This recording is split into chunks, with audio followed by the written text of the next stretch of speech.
tukuweereza nga tusinzira wano mu kibuga Kampala 102.7 Radio 8 Masaka tukuweereza Buddu yonna okutwaliza mu ebitundu ebiriranyeewo Greater Masaka tusinzira ku Radio 8 ate 10.7 Radio 7 Masende tuli mu kibuga Masende okuweereza Greater Bunyoro yonna Bunyoro ekitundu n'ebifo ebiriranyeewo West Nile ebifo ebiriranye abiri Mambuka ga Uganda n'ebimu ku bitundu bya Greater Mubende mutufunira ku Radio 7 ze Adam Kungu eddakiika 20 zokka zizaketa ku ssaawa 3 ez'enkya lunaku olwaleero buli lunaku lwa kusubiri bwe luti beera talk to your president mu kizungirizi tuba ne Honorable Alhaj Mohamed Nsereko omubaka wa parliament akiikira abantu ba Kampala Central ate nga president wa Ecological Party of Uganda gwe twalaba lweyava no I think ku lunaku olwokubiri lwali lwakusatu n'agenda n'ajjayo empapula okuvuganya ku kifo ky'obukulembeze bw'eggwanga so bali babuusabuusa bino bya ddala until Ugandans realize that they are shareholders in this company Uganda bwe batajja kugumiikiriza bino bye mulaba nti abantu baatudde bagenze kololo si mwoyo mubi eri bannaffe ne ba spending taxpayers this is not their money. It's not a party's money. No. That nonsense teri aina mukubuli never spending over 100 billion shillings. 100 billion shillings. It's a fact. Okuteekateeka tabamirukono. Okumutuusa wano from their election cycle. Just imagine. In the last 10 years, they have spent over 1 trillion shillings. Sobola okuzimba national referral efaanananga mulago. We are a caste society, I can tell you. We are a caste society. We are a caste society. There is a reason. Lwaki omuddugavu alinga bwali. Lwaki bukeera enkya president wa Uganda n'asayininga ng'afunye essimu okuva mu America ne bamugamba nti ffe buli gwe tusesemye wano gwe jangu omulye. Tebakasukireeyo. No, they have regurgitated. Nti gwe yasama. Mpandulemu. Omuddugavu n'ayasama. Ne bagamba nti ono yatulema mu America. Akwata abayaga ne babakwata ne bakuba abantu enjaga ne baboonoona ne babatta ne babakola buli kimu. The biggest gang leader kirine ku CNN exploring ways to go to Uganda. Kwegamba Uganda's biggest export publicity si kwogera ku byabugagga biri Uganda, si kwogera ku game parks ziri Uganda. CNN kyega nti Uganda nti America yakiriziganyiza ne Uganda etwale abagiremye abonoonya America bagende eri. Really? So you're saying there is no any reason why Uganda yandibadde president w'eggwanga yandibadde signing endagaano bw'eti? No, there is no way. There is no way. Okwagala kuno nnyo sente by African leaders n'okwagala obuyinza kubi nnyo kuba kugenda tukola bubi. It's dangerous. But guy, this person is dangerous in America. Never akola nabo. Gwe Uganda nega gwe mulete wano. Of course, kubona akimanyi is not accountable to the citizens. Akolanga bwasanze. As long as kimunywereza mu kulembeze. Akolanga bwasanze. Kusoka na limenja. Kirije nagamba nti nze kyovola b'omuzungu namumanya. Mugamba we work as partners. Neba no bemulaba bano bonna ba old age African leaders. They are puppets. Puppets of the white. Bugologosa. Babuzanyisanga bwe baagala mmwe ne bubazimbirako eno. Babuzanyisanga. Onrebekate. Babuzanyisanga bwe baagala. Ne bajjawo ne batulaga amaanyi n'obuyinza. Talina maanyi gaalina. Talina maanyi gaalina nkubuulira.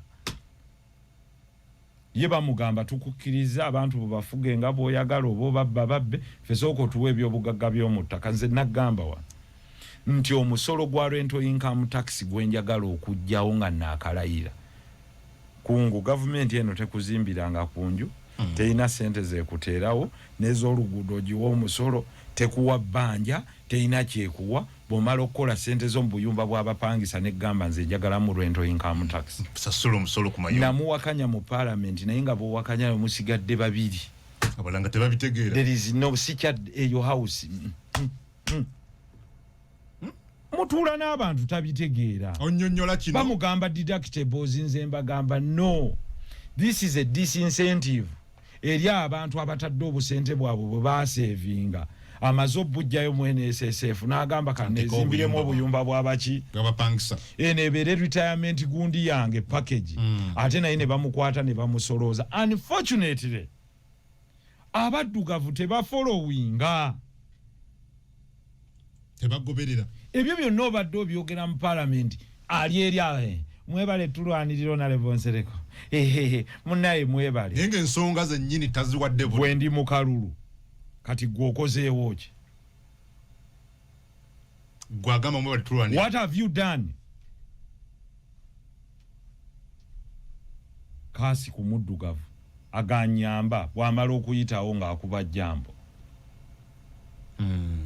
nayogera ku nsonga y'ejjoola natunulidde abasuubuzi nga beekalakaasa ejjola eriwo okukyajinga mu kiro 2021 look at that answered objecting and objecting ngamba gamba ekintu kimu bwana kungu value eri ku lugoye si material it is this label label yebateeka ku lugoye intellectual property binyonyola wano nenkugamba nti production cycle ono atunga siyasinga okufunamu era nenkuwa materials ez'enjawulo spandex alimu jini alimu siliki alimu nailo wano tomuyinaawo omuproducingira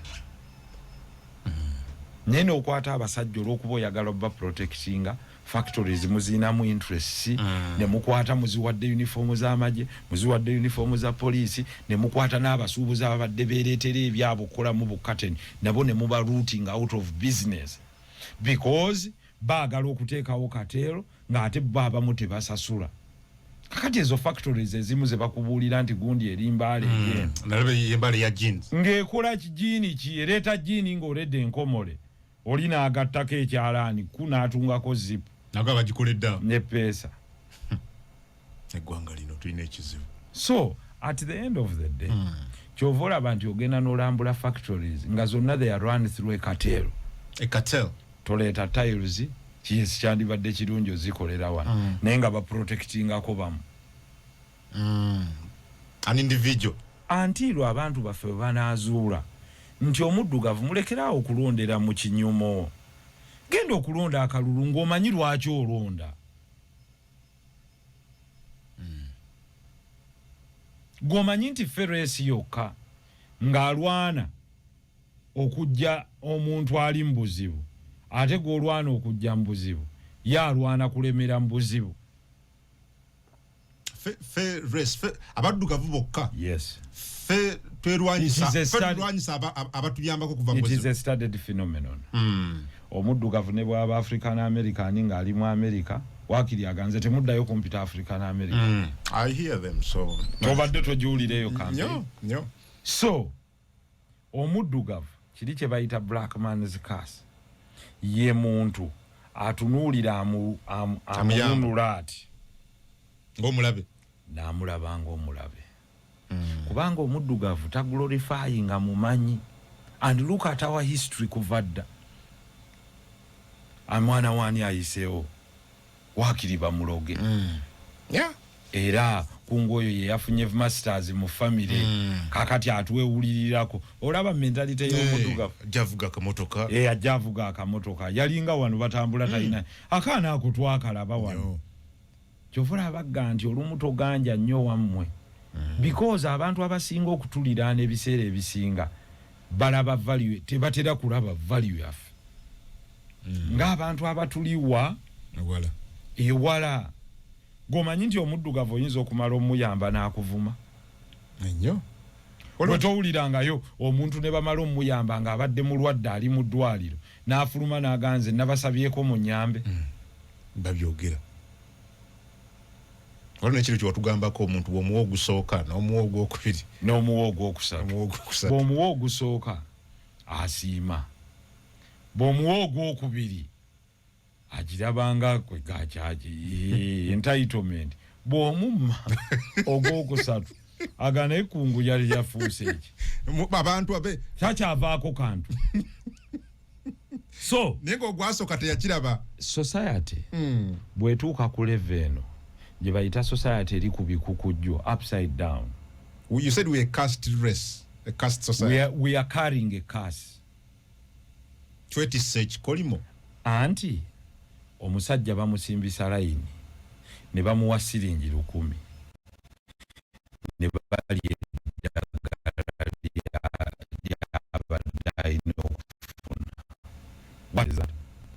eddagala bazimuwadde n'azirya ne bamuwamu ne t-shirt ya kyenvu n'amala n'agenda n'anywa walagi n'alwala ekibumba nga tewaliyo ddagala. What do you think about that man? Caste. Ekyokubiri njagala nkuwa ekintu ekiri simple that our people must understand. A society that glorifies mediocrity. Society etendereza ab'ekibogwe rather than meritocracy. Abo abagwanidde mu busobozi bwabwe. Mbuuza otya nti omanyi nti kati kyafuuka kya bulijjo mu society yaffe ng'ogenda okufuna omulimu oli okubuuza ani akuweereza, ani akusindise, si kiki osobola kukola wabula ani akola ki, ani akusindise. So nga ate mu society ezaakula bagamba tukoleremu awo. Kyova olaba nti abantu bagula empapula ku NASA kubanga mwe muglorifyinga mpapula n'ani akoze eki. So si ekyoyo kyamanyi olwaleero abadde akulira, and this is not great publicity for Uganda Airlines. Omusajja pilot Kaweesa abadde akulira ensonga za standards mu Uganda Airlines ekyamugobeza kubaga nti mulimu byesikola. Where will I get the confidence okulinnya ku Uganda Airlines? Kaweesa bamugobirwa ki? Yino ate kisogera nti byenjogera ndoota birooti babadde balina bye bamukakaakole n'agamba nze ebyo sibikola. Bali bwewayogerako abalina principles. He is a pilot trained in Canada. Bagambia, according to reports, the position of head flight operations at Uganda Airlines is now vacant following the controversial ouster of Captain David Kaweesa, a seasoned veteran pilot from Bunyangabo in Toro who trained in Canada. Sources say Captain Kaweesa was complicated and hard to work with because he insisted on high standards. Agamba nti ennyonyi bw'eba ebuuse gundi togiza ku ruutu eno okusiza ku bukugu bwange. Bano bamugaa twanguyirize ekimene bane bakole ki abatwale. Era bwe bamugaana aganze so akolera mu conditions zino neyeddirayo e Canada. Naddayo e Canada. Kubanga gwe toyinza kumpeereza supervisor nga ntegeera omusinga ng'ate supervisor wange ono omusajja obukugu bumugamba kirala. Bukugu bungi nnyo ate n'omuweereza omuntu nga yandibadde ayenga byenda mu lufula asupervising a company y'ennyonyi. That is why operating on losses.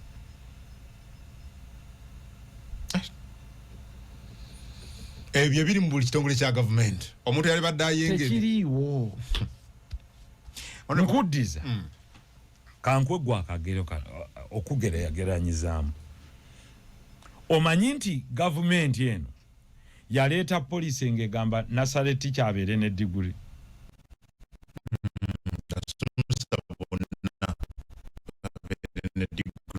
Abeere neki? Ne degree. Gwe mu bwongo bwo bw'oba ofumiitiriza kyetaagisa omusomesa wa Nasara okuba ne diguri. Kitu kigambye is being extremely silly by this government. Nti oddira omusomesa gw'osasula obubi ate n'ogamba nti owa Nasara muteekako regulations abeere ne diguri. Omusomesa wa primary genda ofune diguri, omusomesa wa secondary oteeka okuba ne diguri, simanya head teacher olina okuba ne masters. Naye mbuuza ekyewuunyisa wabula omubaka wa parliament senior 6 asetinga police eno yajje na senior 6 oh the equivalent ya senior 6 kwagattagatta senior fone bu certificate awo simanya biki ne baba yakuma P7 n'agattagatta bu certificate ne ngagenda ngasasula. Look at the person supervising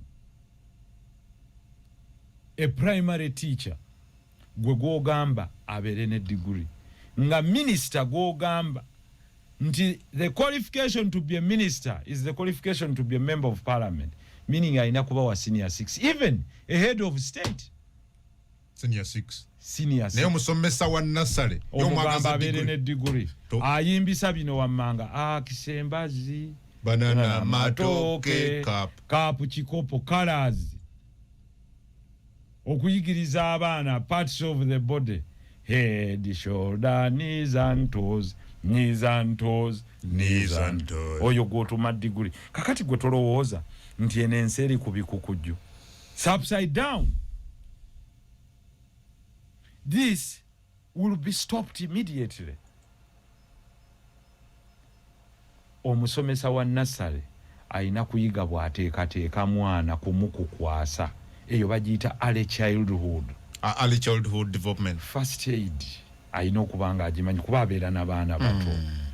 Hygiene ebayigiriza abaana. Sharing and team building.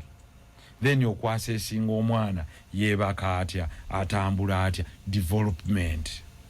Ye report gy'ayina okuwa. Does that person need a degree? No, I don't think. 2. Owa primary literacy, okwata otya ekkalaamu, owandiika otya, algebra, okusoma, kugatta, kutoolako, kugabiza. Oyo ne bamugaa jangu ne degree. Naye ng'obasasula otya? Awo nawo nzija. Naye n'okwata president n'omugaa gwe ne bojja ne 6 kulembera. Omukulembeze w'eggwanga. Yakulembera ensi. Ono tayinza kulembera classroom. What a contradiction. What a contradiction. That nonsense must be stopped. Ona aina kuva mu teachers training college grade 3, that's fine. Kubanga bamusomesa 4 subjects. Social studies, mathematics, man and his surroundings, science, study of living things and non-living things, mathematics, the art of addition, subtraction, division, and etc. English language, the art of communication. Neno osanga kyovolaba nti osanga cabinet etuddemu abantu ba A-level nga bali mu kugamba nti the best they can do is to improve the country. Kwata otekewo salary disparities. Otya nti you pay one teacher who is teaching sciences 4 million and you pay an arts teacher emitwalo 8. This is madness, and we spoke about it in parliament. Madness because they're both teachers with the same qualifications. Listen, it takes 2 hands to clap. The teacher that teaches you English gives you the interpretation of a math problem. Omusomesa asomesa Olungereza yakuwa basis to interpret a math problem. Okutegera ekibuzo kya math kigamba ki? Naye ate owa math n'omusasula butitimbe, owa English n'omuwa 8. Kwegamba awo otunuulira n'otunuulira society eri half-baked. They want to bring half-baked measures. So what do we want to do nga ecological party? 1 is to get all teachers with a standardized wage. You're a teacher. Oifuna sente meka oba ovudde ku primary nti owa primary afuna million 4, owa secondary million 4.2, no matter whether you're teaching arts and humanities or sciences. Because the principle is 1, is to get the result from the child. Kankwe example. Kakati okusoma ICT, which is considered between elimu kufugensi, between a science and an art, is a combination. Akola algorithm, yakola math. Naye akola innovation yokuwa app, is a graphic designer agikuwa. Era osobola okukola gundi ennungi ne sigitwala because yagidesigninze mufu. kakati why do you think teacher wa art nga art yeri mu kufuga ensi visuals olowooza yeta deserving a million nya nomala okukwata omusomesa oyo akedde n'asomesa abaana bo agenze mu kibiina omuwadde emitwalo 3 oba 5 bw'aba wa diploma mu primary omusindikidde abaana tebalidde omwana omutaddeko emitwalo 2 wabula n'abazadde ababadde baagala oga nti omwana wange teyandisiibye enjala ku ssomero kuba teri akwatanga muyala gavumenti n'emugaa tutwalayo sente z'emmere kwegamba ekotogere omwana w'omunaku ono asigale ng'agenda kubeera sireevu waabano abaabo be batwala ne basomera e Canada ne bakomawo ono owuwo najja amukuuta engatto. Therefore Liukwani limu Singapore yagamba a society that does not value its teachers will be a society that will never grow. The most important person in the construction of a society is the teacher. The effort you put into the teacher will be reflected in the results of the growth of the nation. How? Omusomesa ono yasomesa engineer. Bw'amuwa wrong skills, abaganda kye bagamba nti akakyama amamera. Ne bw'okagolola kamenyeka buki? Kamenyeka bumenyesi. Kubanga wano we yamutandikira yamukyamya. Motivate the teacher at a lower level and produce a good product. Kiri kye nagamba ku mupiira nti oyagala musamba omupiira omulungi bana abagutendeka bwategedde kocha agutendeka mu kilabu yafuna mmeka. Kakati ticha ono gwogamba okuwa emitwalo 4 emitwalo 6 n'ogamba nti ate beera ne degree ate siibawo the whole day yayina checking in ku macha n'akulooking out olw'eggulo n'omuwa emitwalo 4 tomuwadde ennyumba musomesa talina waasula bw'omuwa transfer ino okugenda ne family ye yonna kakati kiteeseewo broken families government teyina mayumba g'abasomesa ge yazimbye terina gabamala okuyingira ku payroll balina kuwaayo nguzi asasulwe government kubanga bwali bali retiringa afune retirement benefits kakati gapu weri ebibiina tebiriiwo nebyozimbye otaddemu abasomesa obasasudde bubi ogambye ngenda kuweerera abaana bonna basome n'ogamba omwana teri bukuddamu ate n'omugamba tojja na mmere ku ssomero ate nga ne government tewa bantu mmere abaana bano tebawa mmere abasomesa ate n'abazadde bagaana okugula emmere ate n'abasomesa tebawa mmere tebawa na nnyumba. Kati njagala otunuulire, I want you to look at a teacher who earns 600,000, has to rent a house, has to educate their own children. Ku mitwalo 6. Kubanga n'omusomesa azaala. Of course. Teriwe baga nti omusomesa omwana waana asomera ki? Bwereere. Kakati kize ekiseera ng'omusomesa asobola okusomesa omwana wo ate y'owuwe n'asigala ewaka nga tasobola kusoma. And we are watching. Meaning society eyo ejja kukula ng'eri stunted mentally. That is why the products we are having today are mentally stunted people. They can't think. Bakona. The products zemuyina nti kati zewe mulabwewe muzi. So bino bibawa UPE, USE. Nkugambye. Total crap. Value y'omusomesa gy'omutaddeko. A nation must invest in the welfare of its teachers. The ecological part of Uganda's first priority. One is to empower teachers. Standardize their wages. Nti bonna primary teacher 3 million shillings whether you're teaching SST or mathematics. Secondary school teacher 4 million shillings. Tambulira. 2. The issue is what you can do. A diploma teacher, a teacher at a diploma level was taught for 10 years. Abeera ne qualification good enough. Ngeyo omusomesa agenze n'afuna degree. Kubanga ekyenjawulo course unit sijazo zayongerako. Kyekiri kyegambye nti the society should reward effort, rather than sending people for papers. That is why bagenda bagula bazigula chichiricho ga haji nti abatekeratekere kwa head teacher aina kuba na master's degree ye teacher baba wa ati no milioni 1.7 baba wa sciences milioni tugeze nyana ekitundu plus over 5 head teacher nenga amutekera the lead of the policy aina kubeera wa senior 6 kakati gweje emitwe gwe eyo society wagirabawa yeni jogo eri kubikukujju where a head of state's qualification to run the entire country senior 6 must have senior 6 policy makers, but to run a school you must have a master's degree. The principle of elimination kitegeza put up stringent measures to eliminate a few, empower some few to go and get master's degrees, bano be eliminating owebo yagala emirimu sirwa busobozi. Ekino kyewuunyisa kubanga haji bw'obanga olina tugeze kibaleeta kino kyaba sciences kwa milioni 4 aba arts no baleko mitwalo 8 headmaster supervising ono wa science ate amusinga omusaala ate gwa supervising amusinga omusaala anti ebyoli byeyagaye retain your nonsense.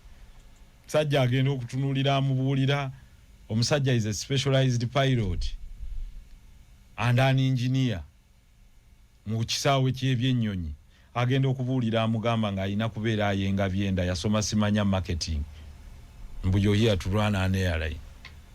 So the nation's growth is based on two things. One, you must have a robust knowledge bank. Knowledge bank eva muki bana aba building a human resource be basomesa. Bwe tubadde tutambula ensonga y'abasomesa tunuulira omusajja ono akeera obulamu bwe bwonna akwatirira omwana wo gwe n'omwejjako okuva ku ssaawa emwezi okumakya amukuddize ku ssaawa 12. Kati abasomesa be baafuuka abakozi bammwe. Omuwa omwana wo n'empisa zo zonna z'omumuwadde n'omugamba musomesa nkwatire omwana wange omubumbe omuggyemu omuntu asinga obulungi. Wabula gavumenti evunaanyizibwa omuteekateeka ng'omusomesa gwekuwadde temuwadde nnyumba, bw'alwala talina health insurance wasobola kugenda ne bamujjanjaba. Nkugamba ssebo ne bannya baali eyo omusomesa who gets 600,000 if this person falls sick or even their spouse and their children, the average pay ng'ogenza okujjanjaba is more than his wages. Okumujjako obujjo omusaayi n'okukola test, diagnostic test zisinga omusaala gwakola ki gwafuna. Asuubira okulwala, asuubira okuliisa amaka ge, talina nnyumba gye bamuwadde kubanga bandibadde bamuwa ennyumba ne gavumenti temuwa nnyumba ne baba bamuwadde transfer baga board facilitate transfer tebamuwadde transport twala ebitanda byo. Kati omusomesa bamugje Kakumiro bamuleese tugambe Kabaale tambuza ebitanda byo. Omwana wabadde asomera mu Kakumiro primary ayina omukyusa amutwale mu Kabaale parents akwate mukyala wabadde asiika Gonja amutwale eno business esasise. What I'm trying to tell you is the pain of this person. Obulumi omusomesa ono bwayitamu ono ye true patriot wa society. Ye muzira omukwasiza omwana wo omuwadde emitwalo 6 n'atunuulira avuga boda ng'amusinga okukola ssente. At the end of the day omusomesa asuulawo ebitabo bye n'agaana kangende envuga eki boda kubanga omusaala gw'omuwadde mutono ng'ate osuubira nti ensi yonna ekkula erina kkulira ku human capital resource development y'ono gw'ofulumya okukolera. Bw'aba si muteeketeeke, a great plumber is produced by a teacher. Kubanga bw'ona omugamba joyi nti tagimanyi. Teacher wa nasale bw'aba teyakuteekateeka mu differentiation of colors kitegeeza earth wire bwe banagamba ebeera green goyinza okuteekako live wire eya red nekakuba abantu. Kitegeeza learning is a wholesome process ng'ate buli omu alina contribution. Asomesezza oluzungu, asomesezza SST, asomesezza science, asomesezza mathematics. bonna bateeka okusasulibwa omusaala gwe gumu kubanga ba contributinga ku development of the brain ey'omwana ono omuntu ali holistic mulamba toyinza gakansasuleko eriiso ndeke engalo kitegeeza society yaffe ngaffe bwe twakoze mu EPU abasomesa bwe muba muli eyo we have what we call the special organization yaffe at the top ng'eyinamu kye tuyita the teachers league health practitioners teachers basic fundamentals of a society. A knowledgeable and a healthy society is robust enough to build a nation. Bagambye abasajja bwe bajja wano kabe bazungu basooka kuteekawo elementary education so that you equip people with knowledge. Tebafaanana amanyi n'atamanyi era luli natemera abantu sente ze bateeka mu baana kati buli gwosanga ga bulijjo mbadde sikimanyi nti education is an investment kati ndaba I invested nasiga kiri kye naligamba nti oyagala omusambi asamba omupiira wamuteekamu mmeka gwayagala omwana wabeere musambi mulungi waguza omupiira n'ogumuwa nti ene eyagala biwedde kati abasambi tubeebaza bannaye mukulikeeyo you did your best mwamaze kyani kati ani ajjukira enjala ya Semugabi Semugabi is gone now noti omupiira aguvuddeko naye baamukalinga off the stretcher ng'omupiira guwedde abantu balungi nnyo mu kugamba kale tateebye naye ani ajjukira nti Semugabi was stretchered off injured teri akyogera nako kati who is going to prepare okujjanjaba omwana ono kubanga yinjale gye yakalinze eyinza okubanga sente ekitono nnyo kyeteekinga egenda kumukositingako okumugjamu MRI buli kimu egenda kumukositingako miliyoni nga 9 kakati neko ze baamuwaddeyo zino eza bonasi ze baawangudde ate agende yejjanjabe naye olinga yamanyi kale tebaateebye baabadde batambula butambuzi ebyo tabirowoozaako kakati kyekiri kyegambye nti abaddugavu ebiseera ebisinga omuntu alwana omugamba nkujja wansi mu nnyanga ate ye gwalwana oganze ndeka mbeere mu kubonaabona kuno kakati kyova olaba nti okwata ne bakwata curriculum ne bagiwa abasomesa ng'eno gye mulaba eya Olevu nga tebalina teaching aids bo bennyini si bateeketeeke tebaali trained ne bagatu producingira abaana lwaki abantu bano balina ettima eryenkanidde wano ng'abaana abaabwe wallahi tebalinamu yadde muzzukulu waabwe asomera mu sisitimu eno kakati n'osaasira omuntu agambye nti abaana yadde abazzukulu b'omukulembeze w'eggwanga sisitimu eno gyakuwadde ennunjo amata emmere gyakusaavinga ye tasobola girya gwe n'olya n'omuddiza akalulu. The only time you have to correct this, teachers talking to your parents that give you their children and talking to your students, is to tell them we need to create change and we need to give change with value. Competence based. Competence based. True. Kyandibadde kisinga obulungi. Naye nkugambye agireeta wa A-level. Agamba agisupervisinga gobera wa degree. Ekyokubiri ye tayinza kuteeka mwana we mweno bwe banungi nnyo lwaki tabateekamu teri awoza amalwaliro malungi nnyo bwagaba malungi nnyo baba abwe lwaki babajjanjabira Nakasero mu ddwaliro eriri private era president yagamba I was going to see someone in Nakasero hospital teyagamba I was going to see someone in Mulago. President omulungi agamba nti alese byobulungi bagambu they want to consolidate their gains, protecting their gain, protecting okuuma obugagga bwabwe bwe bafunye sibine ebituukiddwa tebali naawe engombo y'enaalemu bagamba twagala okuuma obugagga bwaffe bwe tufunye kakati gwali eyo njagala nkubuuze buliwo obubo bwe bakuyamba okuuma kuba kubakaawo mu nsawo yo tunulako ku akaunti yo okwatemu olabe kyolina n'ennyumba gy'ozimbye eno ye gavumenti esoose nekwata kampuni gye bayita Riponami nga si kampuni y'abannayuganda negigamba esolooze ku bannayuganda rental income tax omusolo ogwabwe gwe bajjemu sente ezaabwe ze bajje mu kupangisa obuyumba bwabwe buli omu ka savings ne bajja bazimuggyeko omusolo ogwo nja kugujjawo oyina ennyumba gy'opangisa kino kikubeere mu mutwe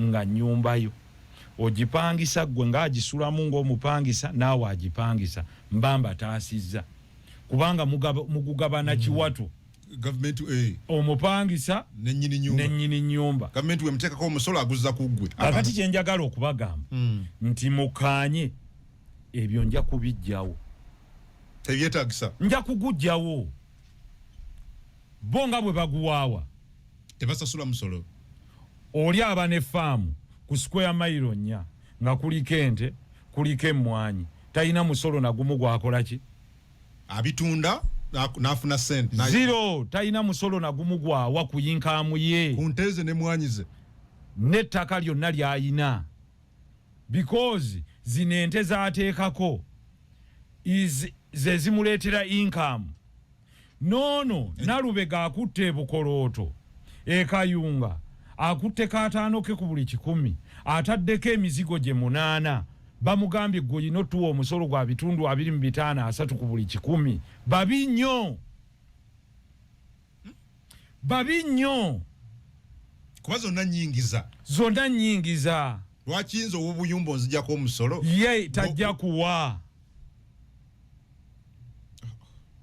okitegedde kyeggamba so the taxation system teri equitable teyenkanankana tewali bwenkanya kyekiri kyeggambye nti omusajja omusomesa akeera enkya n'akola more than 12 hours a day anzimakiresi ng'ate bamwetaagisa qualifications za waggulu n'ogamba nti omuntu ayagala okujja okubeera kansala wa KCC ajje buzina erevo omuwe miliyoni 3 ku 6 ng'atuulayo entuula 3 mu myezi 4 eyo society ki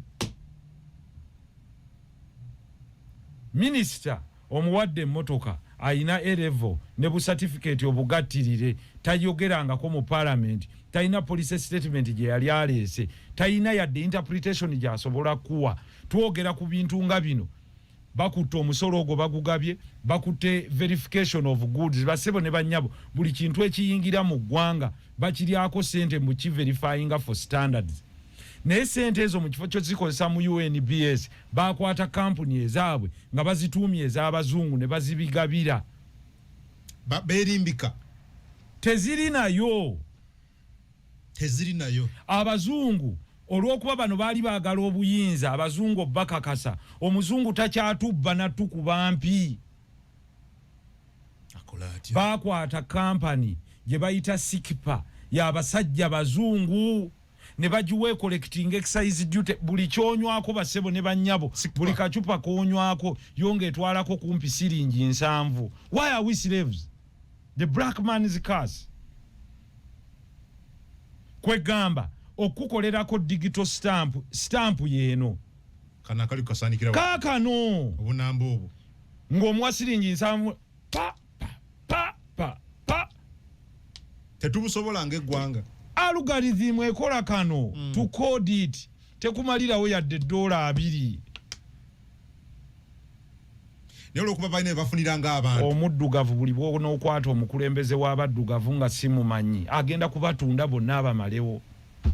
We are not poor. No. We are disadvantaged by those that lead the nation.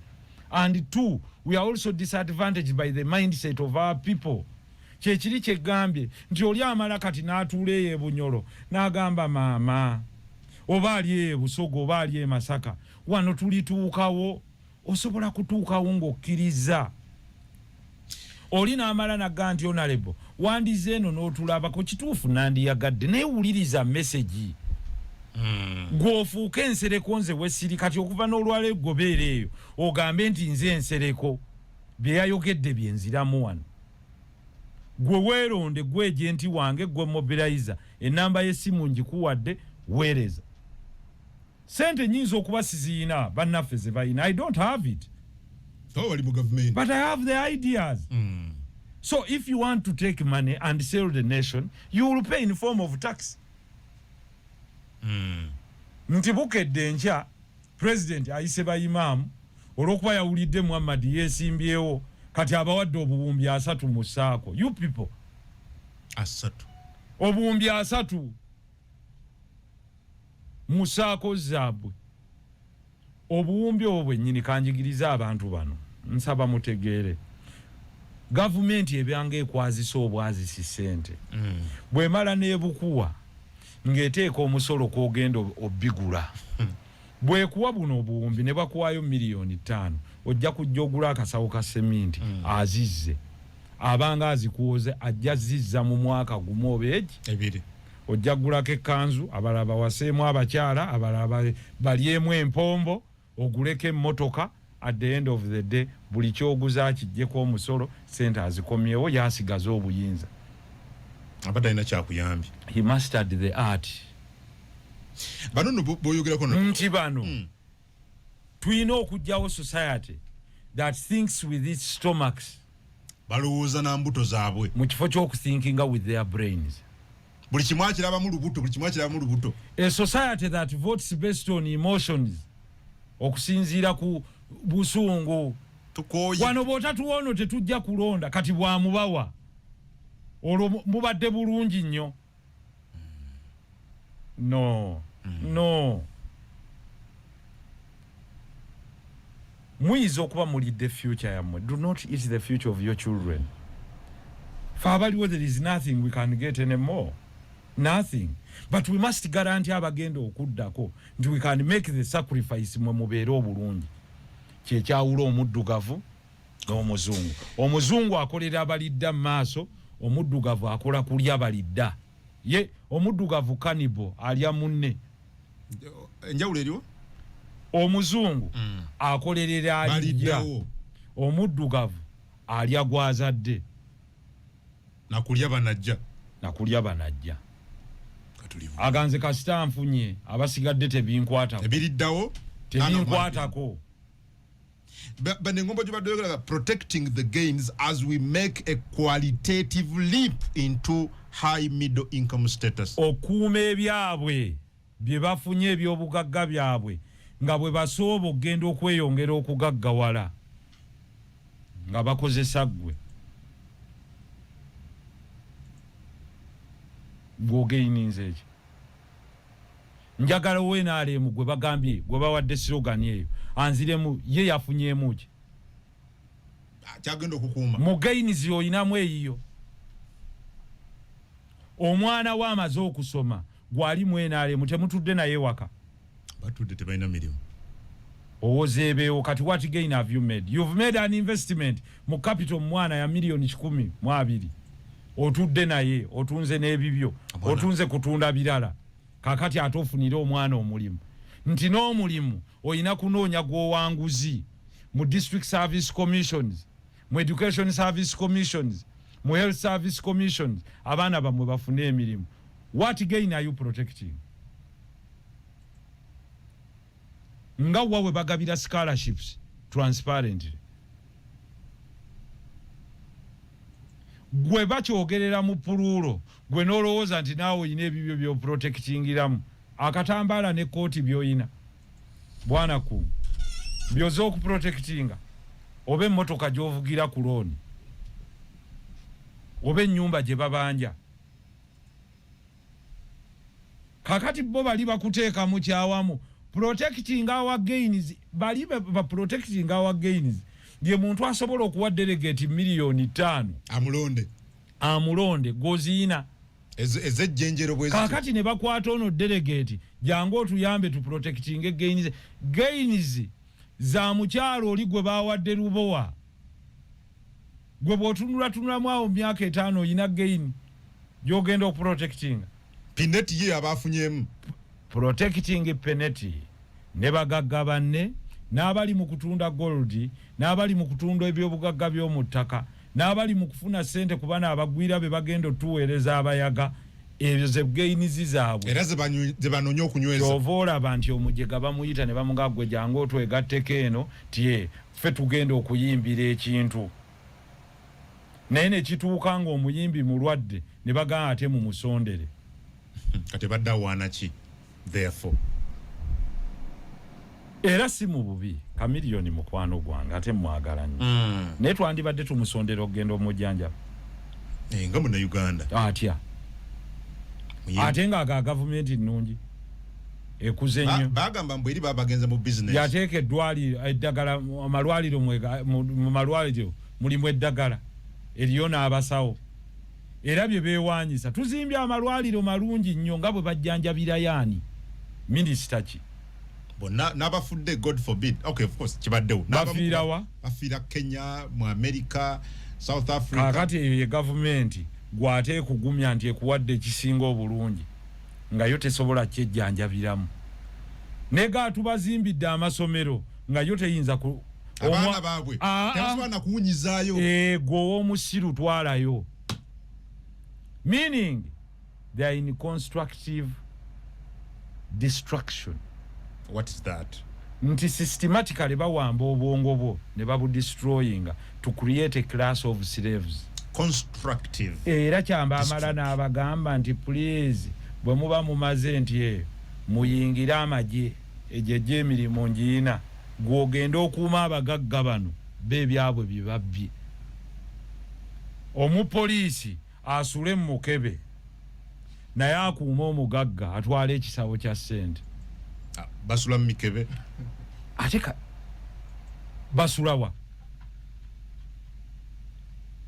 omupoliisi ayina abaana bana ayina omukyala mpuliriza olwaleero waliyo gwe bawa ennyumba y'ebisenge ebisatu nedda taliwo gyeri nedda bamuwa omusaala gwa ssente mmeka mitwala 5 ne bamugamba gandi maintain law and order ayina ne mundu gwagenza okukuuma ye yabbye kawumbi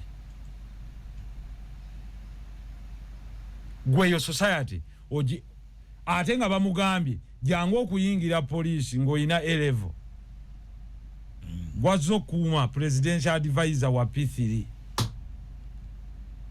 awabula president wa P3 omupoliisi amukuuma wa senior 6 bwakuuma ya nakalakala ne mundu akuuma wa pito wa P3 nyonga era amugamba togeza ono kyekyobugagga kakati ku nsi n'obabuuza ekyobugagga kyekiriwa ng'ate ayina okukuuma oli ate yakuuma ono asomye yali badde kyobugagga kyegwa ono omumanyi ye yandibadde akwatibwa ng'egiraasi naye akaalakaala akuuma omuwabuzi wa president owa pitu ku nsonga za boda boda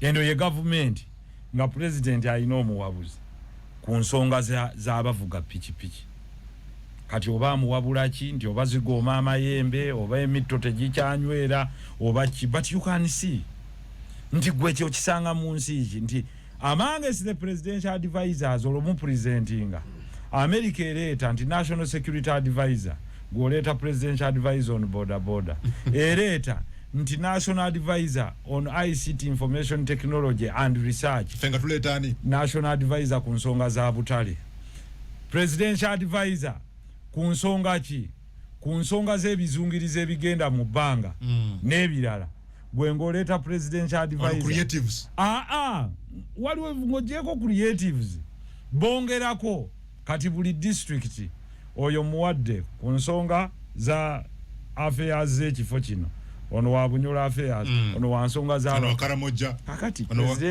president ng'ayina ba advisor bagenda mu bina ng'ayina ennaku 3 mu 6 mu mwaka bamuwabula ddi naliko ne Buchaman n'omukubu wabuzi benangamba ye yasemba kulangirirwa nti alangi presidential advisor ku nsonga zaki za ghetto kyeki anje ku nsonga z'abasula mu migoteko kwana we nambuza nti wasemba muwabula ginagamba muganda wange nasemba kuwulira nga bannangirira taddangayo kuwulira mukama we gwakola ki gwawabula patronage kuwuddiisa n'omusajja kumukakanya at the end of the day ne career y'omusajja gye yandibadde mu kuyimba n'abamulinamu hope tebakyagirina naye kyengezaako okubagamba nti at the end of the day okujjako ng'omuddugavu akkiriza nti ono nserekazi okuyamba akuyamba kujja mu ddubi weekwate nnyo ku mukono gwakuweereza naawe weesike. Thank you.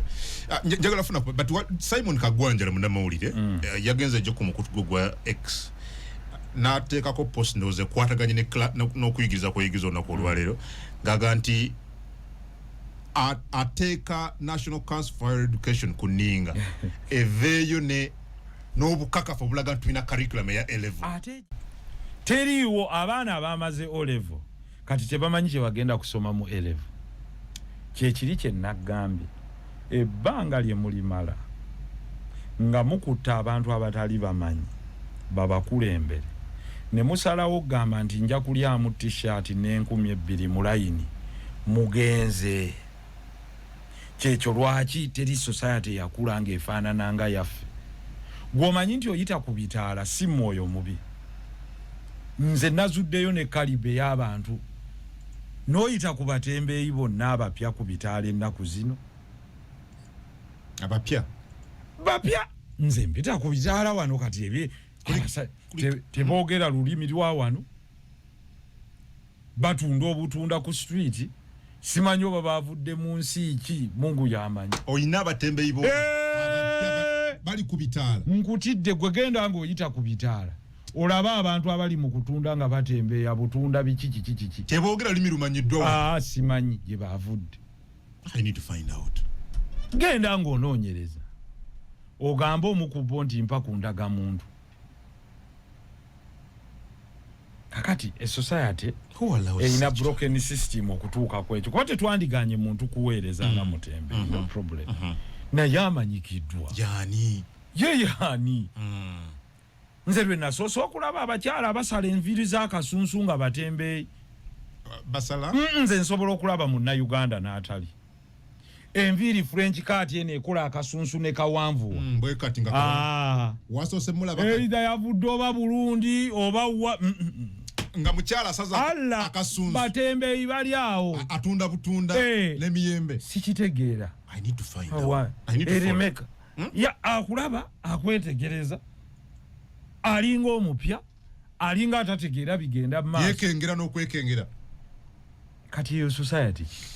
So conclusively kukiri education tewaliwo curriculum abaana bamu. So abaana like brother wange yamala senior 4 mu curriculum empya ali mbuzibu asoma kikati nkati nkubuuza gwazaako ki era oyagala abeere ki. So akosa curriculum ki what are they studying weri teriiwo kubanga kakati gwe omuzadde ali eyo kwata gavumenti eno ogima akalulu bwabanga yasomesebwa mu curriculum empya nkuzeemu nebyo ne bonaabiddamu A-level kungu.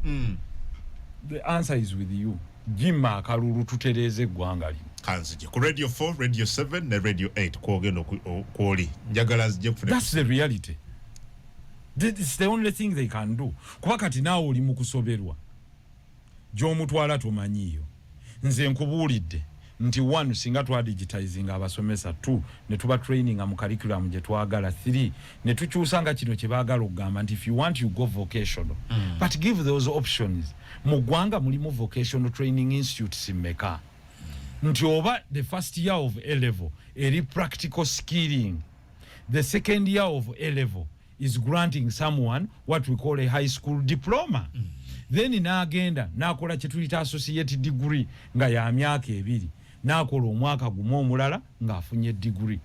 Kitegeeza system gy'oyagala okuleeta oyagala gikoppa mu America naye bw'oba ogikola A-level obanga agissa n'ogifuula high school. Kakati ku high school eyo nebeera diploma gye baayitanga haya edda. High school diploma bw'ogireeta kitegeeza ebeera ya practical skills ng'omwana emudirectinga nti avudde wano kati oyagala kuguka muki nti nze njagala by'amasannyalaze n'akola first basic year n'ogimuwa mu physics, introductory physics mu masannyalaze electricals n'akola ne practicals then n'akuguka mu eyo diploma emusiibula ng'agasseeko amasannyalaze n'agattako ne economics n'agattako n'ekintu ekirala n'omuwa diploma, the baseline diploma in electrical engineering, then n'agenda n'akola associate degree ng'akola both from practical gundi nti ali ku byuma by'amasannyalaze ebiri eno oba ali ku power lines oba ali ku daamu oba ali eno mu kanika mu electronics ngabo bandi badde bali ku UICT negwe eyo college ogina eyandi badde ya engineering mu ebyo yandi badde kichwamba oba mujijjukira kichwamba, but it was run down nti n'abaaliwo mu biseera ebyo in the 60s baamanyanga nti ba basic engineers abafuna diploma mu kanika batwale ekichwamba in the 1960s. 60 years down the road tojina, because those were specialized skilling centers era omuntu ng'avaayo ne certificate bw'avaayo ng'adde ekyambogo ng'afuna diploma by age 20 ng'olina abasajja abasobola okugenda ne bakanika mu factories ne bakanikira companies zino nga makanika bw'omuwa emmotoka tagambolinga nayo. Technical colleges ng'ekisubi n'ewalala mu Northern Uganda era ibi ebusoga they were regionalized. Yonna byaggwawo. 60 years down the road ezo zandibadde ziri ku sub county level because the population is growing and the skill base gye mwagala nnene. Mwetaaga ba plumbers bameka naye atudde ku secretariat era mu UBOS etunulira statistics mu Uganda Bureau of Statistics nti bwe tuba milioni 5.2 nga tulina house 5 nga tulina households milioni 10 ku 11 ba plumbers abali required bali bameka. Buli kizimbe ekinene ekimerukawo kyandibaddewo ne standby engineer nga ali ku electronics ku byamasannyalaze okuwa certification yeyo oba occupation certificate. Ekyokubiri nga wabeerawo omuntu ali ku plumbing siwe gisinga ebeera blocked na buli kimu ne wabeerawo owokusatu nga ali ku zino nga bw'onoolaba nti lift escalator n'ebirala ebiri mu koowa eryo. Then ne kubeerako first responders nti omuntu fire marshal olina okubanga omwemployinga wano basoosaawo asikaali na musiimuuzi kubanga landlord alina okuggala nga tosasudde oba ekizimbe kikutta omuliro teri atesitinga wano tukola fire drills. We don't. Who enforces that? In a broken system there is nothing that can be right. Kyova olaba nti tudde njagala mbabuulire si mwoyo mubi. Do you know nti Electoral Commission already has spent $80 million, over 276 billion, to go to a Chinese company to buy biometric machines ezokulondera mwakalu. Boze batalondeseza mu kamyufu KNRM. Baagala bakirete tukirondese mu kalulu. Basebo ne banyaba abampuliriza. Buli omu okumukolako mu kamashini ako kirina okuteking on average eddakiika 5 kungujjayo calculator. Polling station bwebaako abantu 600 nga biometric machine erikeemu erina okuverifyinga mwoteeka ekinkumi ompulira eddakiika 5 buli omu erina okumutwalako wakati w'eddakiika 3 n'eddakiika 5. Kitegeeza mu buli ssaawa emu abantu 12 bokka be bavotinga. Every 60 minutes you can have 5 people verified to do what? In the 10 hours of voting you can only have 120 registered what? Voters. This is logic. Kubanga bobaganye dry run nze bannange kyekiri watuga ogenda basa badry nkugambye ngenda kubawandiikira nyeba najikuwa because if they don't do it kitegeeza tugenda kubeera ne shambolic election. Twetaaga ennaku nnyo okulonda nkuwa omuluka gumu mu Kazangola at one polling station nga kuliko abantu 100 kati abantu 100 singa bonna bajja okulonda oba ne kujjako 7. How many days do you need on average bana abantu bonna okulonda? Meaning waliwo abagenda okubeera closed out. Assuming it rains, how many people abagenda okugumira enkuba bayimirire balinde biometric machine bwekubwamu enkuba tulondera mu open areas? Who has provided for the shades? These are the things we should be discussing in iPod. Not how much money should be shared by every political party, but how do we have a free, fair, and transparent election? Therefore, you're having one party, nga candidate, yagenza okugula machine zizino. Nefe natusirise tuzinze mikono. Nze nchogedde. Kati bannange musibe bulungi, mwebale nnyo okubeera nga mwekuumirako nate paka bwe tunaddawo Tuesday ddako naye omusomo gw'olwaleero kwe kuddira alina okukulembera okulemberwa n'akulembera.